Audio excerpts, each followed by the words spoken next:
Hello दोस्तों, कैसे हैं आप सभी लोग। आशा करती हूँ आप सभी लोग स्वस्थ होंगे और मस्त होंगे। हमारे इस चैनल डिवाइन शिप्रा में आपका बहुत बहुत स्वागत है। जेठ मास के शुक्ल पक्ष की 10वीं तिथि को हम सब गंगा दशहरा के रूप में मनाते हैं, जो कि इस साल 25 मई 2026 को पड़ रही है। यह वही पवित्र दिन है जब माँ गंगा स्वर्ग से उतरकर पृथ्वी पर आई थी। ऐसी मान्यता है कि आज के दिन गंगा मैया की कथा सुनने और उनके नाम का स्मरण करने से मनुष्य के जाने अनजाने में किए गए 10 प्रकार के पाप नष्ट हो जाते हैं और जीवन में सुख समृद्धि आती है।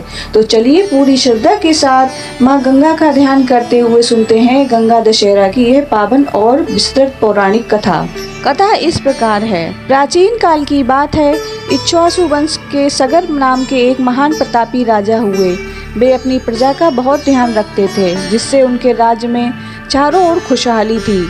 राजा सगर की 2 रानियां थीं, केशनी और सुमति। केशनी ने उन्हें असमंजन नाम का एक पुत्र मिला और रानी सुमति ने उन्हें 60,000 पुत्रों की प्राप्ति हुई। राजा सगर ने अपने जीवन में अपनी कीर्ति और साम्राज्य का विस्तार करने के लिए एक बार एक विशाल अश्वमेध यज्ञ का आयोजन किया। यज्ञ के नियमों के अनुसार उन्होंने एक श्याम कर्ण घोड़ा छोड़ा और उसके पीछे अपने 60,000 पुत्रों को उनकी रक्षा के लिए भेज दिया। राजा सगर के बढ़ते प्रभाव को देखकर देवराज इंद्र चिंतित हो उठे। यज्ञ को भंग करने के उद्देश्य से इंद्र ने छल किया और उस यज्ञ के घोड़े को चुराकर पाताल लोक में ले गए। वहां इंद्र ने उस घोड़े को परम तेजस्वी महर्षि कपिल के आश्रम के पास ले जाकर चुपचाप बांध दिया, जो उस समय गहरी समाधि में लीन थे।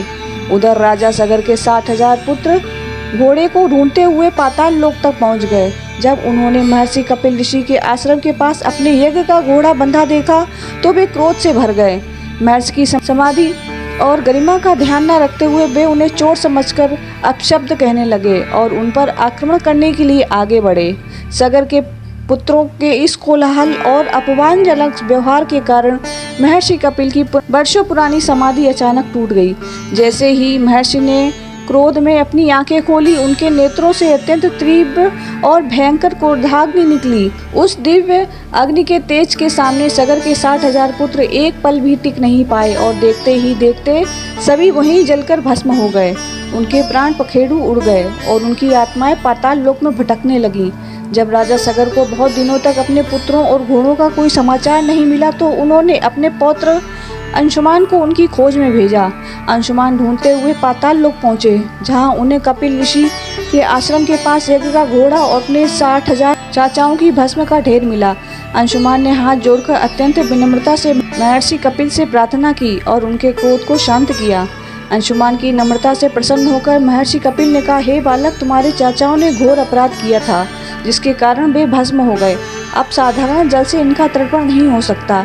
इनकी मुक्ति केवल तभी संभव है जब स्वर्ग के देवताओं की नदी गंगा पृथ्वी पर आए और उनका पवित्र जल इस भस्म को छुए।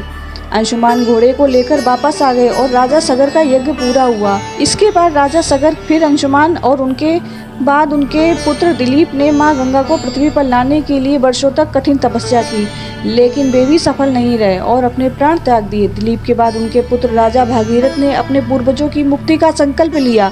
वे अपना राजपाट छोड़कर हिमालय के जंगलों में चले गए। वहां उन्होंने ब्रह्मा जी की प्रसन्नता के लिए एक पैर पर खड़े होकर अत्यंत कठिन और घोर तपस्या शुरू करी।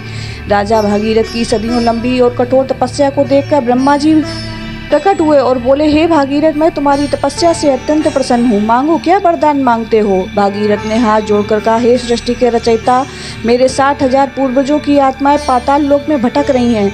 कृपया माँ गंगा को पृथ्वी पर भेजने की कृपा करें, ताकि उनके स्पर्श से मेरे पूर्वजों को मोक्ष मिल सके। ब्रह्मा जी ने कहा, भागीरथ, मैं गंगा को पृथ्वी पर भेजने के लिए तैयार हूँ, परंतु क्या तुमने सोचा है कि जब गंगा स्वर्ग से तीव्र वेग के साथ पृथ्वी पर गिरेगी तो उस भयंकर वेग को पृथ्वी सहन नहीं कर पाएगी और पाताल में धंस जाएगी। ब्रह्मांड में केवल भगवान शिव ही ऐसे हैं जो गंगा के वेग को संभाल सकते हैं, इसलिए तुम्हें महादेव को प्रसन्न करना होगा। ब्रह्मा जी की बात सुनकर भागीरथ ने अब भगवान शिव की आराधना शुरू करी। उन्होंने हवा खाकर और बिना हिले डुले भगवान महादेव का ध्यान किया। भागीरथ की इस निश्चल भक्ति से प्रसन्न होकर भोलेनाथ प्रकट हुए और उन्होंने गंगा के वेग को अपनी जटाओं में रोकने का आग्रह स्वीकार कर लिया। ज्येष्ठ मास के शुक्ल पक्ष की 10वीं तिथि के दिन माँ गंगा बड़े अहंकार और भयंकर गर्जना के साथ स्वर्ग से सीधे भगवान शिव के मस्तक पर अवतरित हुई। गंगा का विचार था कि वे अपने वेग से शिव जी को भी बहाकर पाताल ले जाएंगी, परंतु महादेव तो अंतर्यामी हैं। उन्होंने गंगा के इस अहंकार को भी भांप लिया और अपनी जटाओं में फैलाकर गंगा को उसमें पूरी तरह से कैद कर लिया। माँ गंगा लाख कोशिशों के बाद भी शिव जी की जटाओं से बाहर निकलने का रास्ता नहीं ढूंढ पाई। यह देखकर भागीरथ फिर चिंतित हो उठे और उन्होंने रोते हुए भगवान शिव से गंगा को मुक्त करने की प्रार्थना की। दयालु शिव जी ने भागीरथ की प्रार्थना सुनकर अपनी जटाओं की एक छोटी सी लट को ढीला कर दिया, जिससे गंगा 7 धाराओं में प्रकट हुई। धरती पर गंगा आते आते माँ गंगा भागीरथ के रथ के पीछे पीछे चलने लगी। मार्ग में तीव्र वेग के कारण महर्षि झरनू का आश्रम और उनकी पूजा सामग्री बह गई, जिससे क्रोधित होकर महर्षि झरनू के योग शक्ति से गंगा के पूरे जल को पी लिया।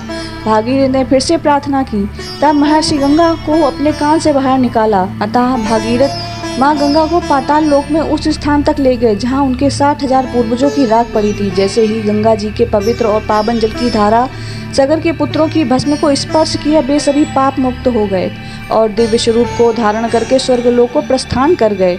तो भक्तों, इस प्रकार राजा भागीरथ के प्रयास से माँ गंगा का अवतरण धरती पर हुआ। जिस दिन माँ गंगा धरती पर आई, उसी पवित्र नदी को हम गंगा दशहरा कहते हैं। 25 मई को गंगा नदी में स्नान नहीं कर पा रहे हैं तो अपने घर पर ही नहाने के पानी में थोड़ा सा गंगा जल मिलाकर गंगा मैया की जय बोलते हुए स्नान करें और दान पुण्य करें। आशा करती हूँ आपको गंगा दशहरा की ये कथा पसंद आई होगी। पसंद आई हो तो लाइक करें, हमारे इस चैनल डिवाइन शिप्रा को सब्सक्राइब करें। राधे राधे।